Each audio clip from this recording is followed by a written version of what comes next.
So one of the main growing issues is obviously the relationships between U.S. and China, and it seems to be that we have one common view of China, and that view is China tends to take American jobs, it sends over cheap, low-quality goods, and we don't see the other side of it. And so one of the things I've done in terms of a couple of these talks has gone out and educated the community about the gains to trade to China's standpoint. So some of the things that I've really emphasized is over the last 30 to 40 years with China, we've seen 600 million people come out of poverty. We've seen literacy rates go from 50% of the country to now 99% of the country. We've seen huge gains in this human growth element in China. I think it's important that as we talk about losing jobs, we also are seeing this big gain for the Chinese economy, for the Chinese people, which I think it's something that we should feel good about. In terms of the U.S., the Chinese relationship is extremely important because they are providing us with a lot of goods and services at a lower price, so American families can buy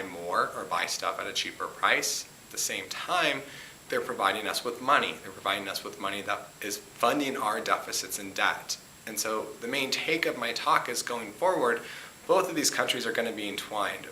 Typically what's going to be good for the U.S. will be good for China and vice versa. And so what we're hearing in the news is this idea that, hey, we're going to put trade barriers on Chinese goods and services and China's going to stop buying our debt. The reality is we need China to keep buying our debt and China needs us to keep buying their goods and services. And so throughout the future, it's going to be political rhetoric, but you're going to see these two countries continue to work together and you're going to see them each hopefully use each other in a way to where we both can grow at a positive rate as opposed to what's good for us is bad for them and the other way around. So that's where I think we're going to see the relationship go over the next 10 to 15 years.